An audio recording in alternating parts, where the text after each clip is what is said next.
Hello everybody and welcome back to another part of What If Luffy Was Never Born. So let's start with a quick preview of what is going to happen today. Well, Moria is going to go and show you a few new things, and don't expect me to forget about some stuff that we haven't seen for multiple weeks already. Be prepared to stay to the very end of this video and let's look forward to what is going to happen today.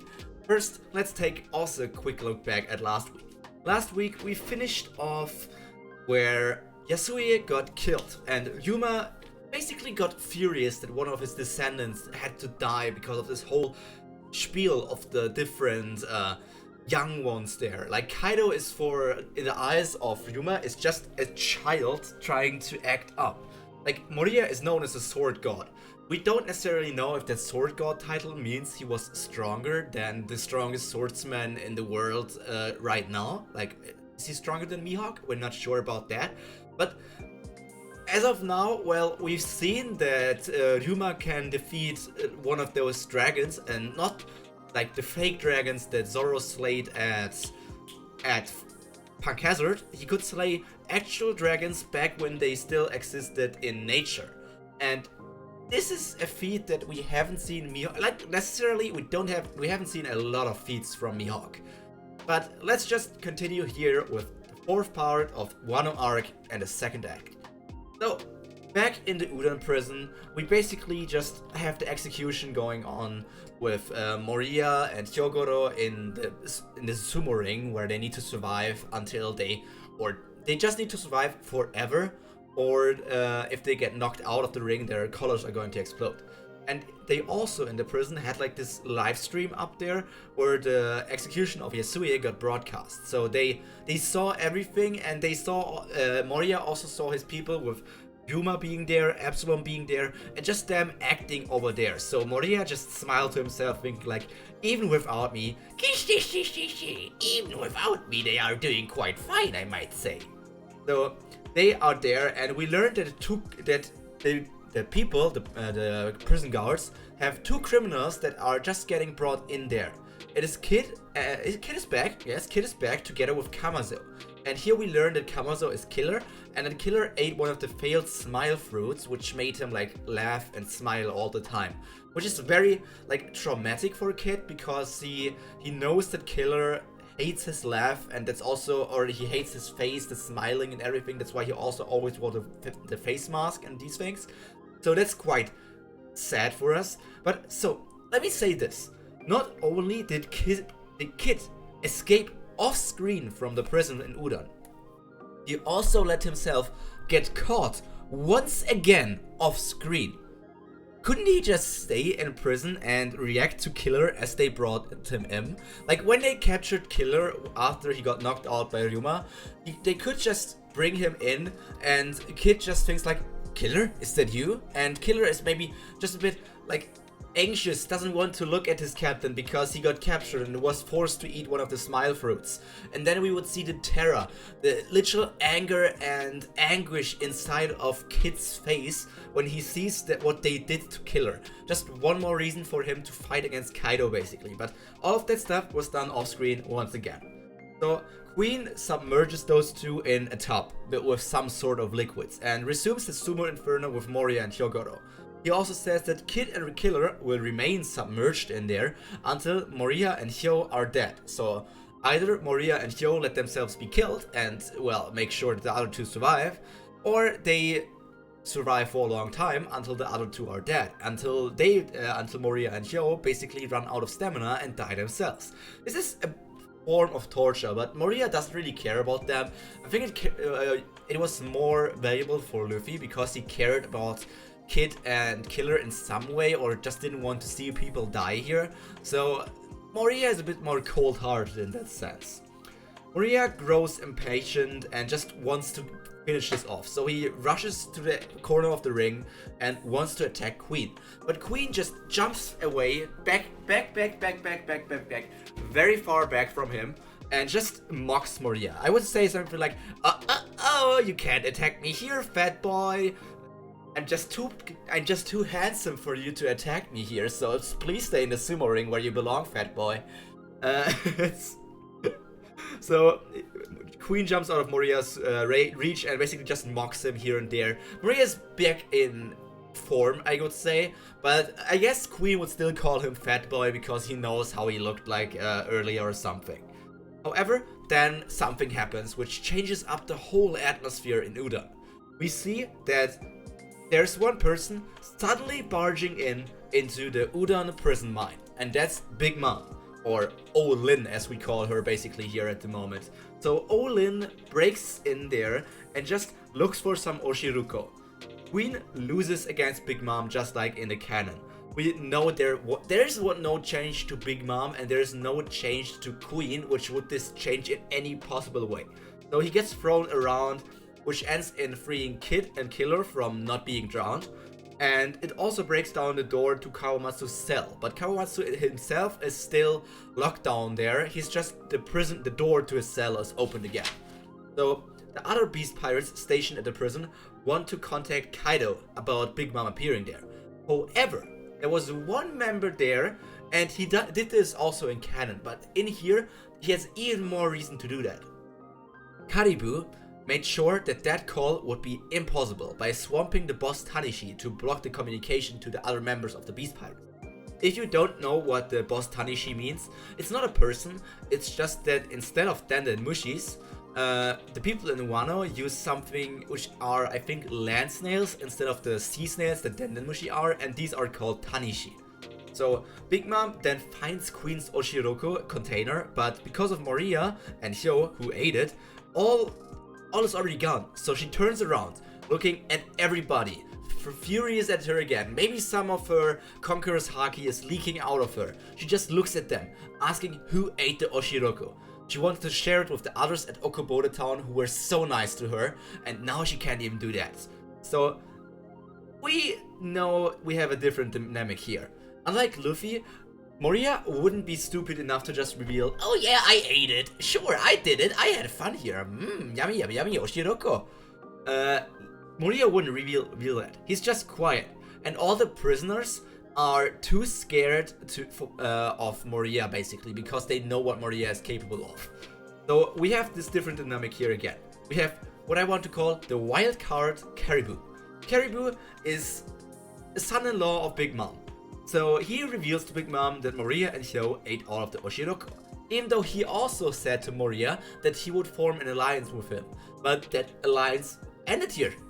The thing with Queen is knocked out, he doesn't have any of his sea stone handcuffs anymore, and there's his mother-in-law, basically, who's one of the strongest people in the world. He has no reason to ally with Moriya any longer. So he just says her the truth. He just says that Moriya and Hyo ate it. It was some sort of scheme, but he basically just told her the truth. And even though she doesn't remember Caribou because of the whole amnesia thing, her subconscious makes her believe in him. I mean, he tells the truth, so there's no reason to not believe him, and she has some sort of connection with him. So she starts attacking Moriya and Hyogoro, forcing them to the corner of the ring.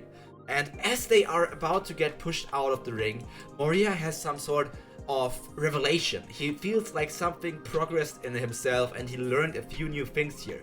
So just as they are about to get pushed out of the ring, which would cause the colors to explode, Moriya has a breakthrough with his new technique, which means he is going to rip off the collars from him and Hyogoro, making sure that they survive this whole disaster and won't die because of some sort of weird mechanical thing. Even though I don't even know if they would have died there. Like, we've seen explosions in One Piece, and for some reason the explosions don't seem too strong. Unless maybe this thing has some sort of mechanic that it explodes and then has sea stone shards in it, which would kill everybody because sea stone is some sort of strongest metal out there. Why is nobody using more sea stone weapons? I know it's very rare, but Smoker had a weapon with sea stone. So why didn't we see one on someone else? Like, I guess the admirals make sense because none of them really use weapons, because all of them are Logia users. But technically they could have given Garb sea stone fisticuffs or something, like those knuckle gusters or something. I don't know. It's just, I don't know. Especially here in Wano, they could have more sea stone weapons. Anyways, let's continue here.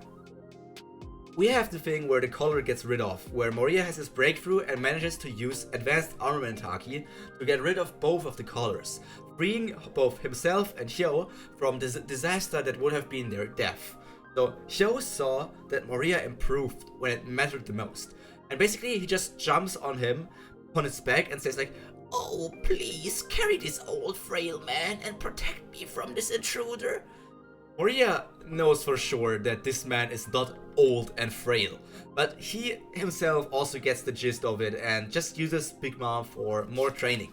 I mean, who is the best training partner for you out there? While Moria was using Big Mom as one of these high-tier practice monsters, Queen proceeds with his own plan, because Queen is still regained a bit of consciousness here. So he just plans with everything here, and Moria just has this few attacks here, blocks them with his advanced observation haki, but Hyo like knocks him on the back of the head. "Don't use that technique, use something else, young one." And then he trains with more until he gets more of the feeling of his advanced armament haki, but obviously he's not still mastering it, but he gets the hang of it a bit, so he knows about how to deal with the Ryo stuff and can envelop his swords or his fists with it a bit better now. So here we have Queen now, who's climbing upstairs somewhere, and then he transforms into his full Brachiosaurus form and basically just makes a diving headbutt on top of Big Mom, which he wanted to knock her out with that, but it didn't actually hurt her. Which is also a thing why I think, weren't Kaido's commanders a bit disappointing? Or is it just that they are fighting against the monsters that out of the people, like, we've seen fights with King Zoro, Sanji Queen, Big Mom Queen, Inuarashi and Nekomamushi against Jack, all these things. Is it not that they are disappointing, it's just that their enemies are way stronger and that's because they struggle against them? Obviously they would be really strong if we've seen them pre-time skip. They would have massacred the whole Straw Hat crew. It's insane to think that these people now appear to be weak even though they are still top tier characters. So Queen's attack didn't hurt Big Mom, and all of that did was actually help her and restore her memory. So she looks around asking herself, "Where am I?" and just recognizes Queen. She glares at him with an intense force coming out of her, an insane wave of Conqueror's haki, but afterwards she just looks around and sees Caribou. Caribou in prisoner clothing, but looking unhurt, otherwise. And after she sees that, she's like, I came here to save my son-in-law after you guys kidnapped him, but he still seems fine, so maybe you didn't do anything. Anyways, I think my job here is done. And she just falls asleep. That's just how Big Mom works. She just falls asleep. And Queen instantly uses all of that reasoning to rip her up, or not rip her up, basically tie her up with sea stone chains and wants to carry her off to Onigashima. But we all know Big Mom didn't have any reason to go to Big Mom. Like, her reason for going to Wano wasn't revenge on Moria. She wanted to go there to rescue Caribou, who was captured by the man by Drake, who was a member of Kaido's crew. So she wanted to make sure Caribou is safe, and he is safe. So basically, her mission here is somewhat done, and she falls asleep, obviously, because that's just how she works. And because Queen then takes her to Onigashima, Caribou dips out of the prison. He just runs away. Nobody can stop him. He's stronger than the few prison guards who are there. He's just running away. So here we have Moria and the others alone in prison. With Queen gone, Babanuki has now to regain the order and over the prisoners and everything else. But Moria also decided to take over the prison and make it his base of operation and maybe gather new allies for this battle. Basically here we have Babanuki ordering all of the prisoners to capture Moria and co, like all of the samurai who are there. And to Moria's surprise, all of them follow the orders. Their reasoning behind that is that they don't want to suffer even more under Kaido. They already failed miserably in their battle against him, and they know that he's like an unstoppable force and don't want to continue this unnecessary battle against them. So they just give themselves up and follow Babanuki's orders. Which is also a point where Daifugo shoots excite bullets at different prisoners. These excite bullets are made by Queen and are just some sort of virus that infect the enemies with something known as mummy. Which basically, I think it was just that it makes them extremely in pain because they develop a very high fever and just, I guess, some rashes from the different thing, which makes them basically just feel tremendous pain, and in the end, when they die, they would shrivel up until they look like a mummy. So it actually is quite dark if you want to think about it. So we have this here, and some guards want to attack Kawamatsu in his prison cell, but because they learned that he's a member of the samurai and he's an ally of Moria and the other people here. But Raizo gets rid of the handcuffs there because he sneaked inside of the cell. So he sneaks inside there, gets rid of the handcuffs of Kawamatsu with one of the keys he gathered before, and gives him his sword. Because of that, Raizo and Kawamatsu can easily repel those enemies. And then everybody gathers up. Then we have the Udon Squad. The Udon Squad is... oh yeah, we have the biggest fighters out there. Remember? Raizo, the greatest ninja of all times. Kawamatsu, the Kappa, who is... I mean, he's a fishman. He's not necessarily a Kappa. I don't even know what sort of fishman he is. Kappa is some sort of turtle, so is he a turtle fishman, maybe? So we have Raizo, Kawamatsu, the beauty of Wano with her devilish mask, Kiku. We have Hyogoro, the leader of the Yakuza in the past. We have Moria, who is one of the strongest people in the universe right now. And then the one who can't be underestimated, Hawkback. And together, no one can stop them. Momo and Tama are also there, but Kiku ordered them to stay outside because obviously it would be dangerous for them to enter this prison themselves. So she ordered that, but those two didn't care. They just snuck in there and hid themselves somewhere to see the battle from afar because they want to see how these strong people fight, how the people fight for them to rescue Wano and liberate everybody here. So as a group, they easily overpower the prisoners. But those infected by the mummy virus then threaten the group as they slowly inch closer, because with a mere touch they could infect the others with this mummy virus, which would end in all of their death sooner or later. But Moria just goes like tss, and basically rushes at them with an insane speed. He uses his technique, the one I already said before, the 17th Demon Whirlwind of Seer technique. It's just his Soru ability, if you want to call it Soru instead. So he rushes at them and grapples all of them. And as the virus travels over to him, he doesn't seem too badly hurt. He just starts monologuing. He just starts monologuing at them and talks with them, talks some sense into them. I'm going to talk this in my normal voice. I don't want to make this in the Moria voice. Think about it in the Moria voice if you want to. Stop this nonsense, now you idiots. Don't you see? As long as you go down this path, you will just continue hurting. You say that this virus makes you suffer? Remember what Kaido did to you, to your crew members. I am no different from you in this part. Join me, and with my powers as the Emperor of Hell, I will liberate you all. And that's just his speech there. His speech, everybody just looks shocked. Moria touched all of the mummy people, and the mummy virus spreads fast, like very fast over his body. And the people just look at him like, this man should not even be able to move. This virus hurts so badly that even us who just got infected are hurt so badly. And he got infected by all of us, and he continues touching us, hugging us in that sense, making sure that we don't do anything to his allies. He's someone we can probably rely on. He's the hope in the dark. And this speech wins over the prisoners. But then Babanuki plans to send out a powerful Excite shell to infect everyone in the prison area. However, Moria sees that, and obviously with his advanced armament, advanced observation haki, he sees a way to counter this. He sees a way to counter the attack, resulting Babanuki to be the center of the attack, making him the center of the explosion, making him the center of all of the virus, and saving all of the prisoners. I will say this, Babanuki is dead here. Babanuki doesn't survive this explosion. The virus is so intense, he's so in the focus of everything here, that the virus just goes deep into him, and first the explosion deals a lot of damage to him.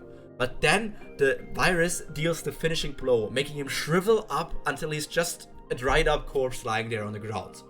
And the prisoners then attacked Daifugu, the other prison guard who's there, and finally Udon was free once again. And here we are. After everything was over, Kid and Killer dipped out, with Kid just being finished with Pirate Alliance, and now he will look for the rest of his crew and maybe leave Wano or do something else. And meanwhile we have Hawkback, who takes care of the mummy virus, like Chopper did in the canon version. So first of the prisoners, we have Maria telling him here that he should first take care of the prisoners who are infected by the mummy virus, because he is already completely fine again. He doesn't have any of the spots from the mummy viruses on his body anymore, and he just looks at him and like, I'm not hurt. Take care of the others. We need them as allies for the fights. And then we have the Scabbards trying to prove to everybody else that they actually came from 20 years in the past and are the real samurais of Odin. However, the prisoners don't really believe them until Momo presents himself and they remember the young master, how he looked like, and maybe they see a bit of Odin in him and these different things. They bow down and express their relief, regaining confidence and hope for the future. And then we have Kawamatsu, who heads out because he needs to take care of something before reuniting with them again for the big battle against Kaido. Here we are going through some sort of things, and it took Hawkback 3 days to heal everybody of the virus. This is my point on saying that Hawkback is not as good as a doctor as Chopper, because Chopper could take care of all of the mummy virus people in a single day, and Hawkback needed 3 days for this, which makes him a bit worse, but still a good doctor. He probably cut out some flesh from the enemies or from some people infected and inspected the virus like that. Chopper was more careful and took care of the people already in many different ways, but Hawkback is more of a hand-on orientation, where he actually just cut some flesh from the people and said oh, don't cry, you little kids, I need to take a look at this virus to make it an antidote for you guys. But he makes it. He makes sure that everybody survives there. And then we have Hyogoro, who reunites with the 4 regional Yakuza bosses, which instantly swore loyalty to him because he was once the leader of all the Yakuza leaders before he got captured. And all of these Yakuza leaders will go around Wano to recruit the remaining rebels that are just scattered around to gather more of an army for the battle against Kaido. And now we are on Onigashima. The Beast Pirates are feeding Big Mom because even though she's a prisoner, they need to be nice to her, because even if she's inside of all of these chains with Sea Stone, she could probably still murder quite a few of them. So the All-Stars are discussing what to do with her, because obviously she's a Yonko. She was on the crew with Kaido. There are a lot of things to consider here. And while this is going on, Big Mom also asked King to join her crew because she's still missing his race in Totoland. And obviously King declines that offer because he wants to follow his rescuer, his hero Kaido. And when Kaido arrives, he instantly orders the others, his subordinates, to remove the chains because he doesn't want her to be chained up and he wants to talk with her or something. Afterwards, the two Yonkos clash for 3 days and nights. A bit longer than in the canon version, because in the canon version I think they only clashed for a single day, just like Chopper healed it. And here they clashed for 3 days and nights, just like Hawkback healed it. Because, why are they clashing longer? Why are they clashing longer? Good question, because Kaido fucking kidnapped one of Big Mom's children. That's not very nice. And obviously she's a bit mad about that, but as they clash, they talk things out. Obviously they're during all of that thing, they split the heavens multiple times in the process, and Big Mom learns that the whole thing with Caribou being captured was just that Drake didn't know he was a member of Big Mom's crew, and it was just a misunderstanding, and he didn't get hurt, right? Why can't we just work together on all of this for the future here? So this battle once again shows the All-Stars and all of the other Beast Pirates how terrifying the two Yonkos are. 2 people at the pinnacle of this world at the moment. Queen, seeing that sort of battle, was thinking about escaping back to Udon to take care of the things over there. But he then received a call from Daifugu saying that everything has already calmed down and they are back in control in the prisoner mine. That is because this guy already ate one of Tama's kibidango, making them her servants. And this is basically everything for today. we are here finishing up Act 2, slowly and slowly, and are bound to get into Act 3 quite soon. And I would say we are pretty good on time pacing here, and I don't think I forgot anything, probably.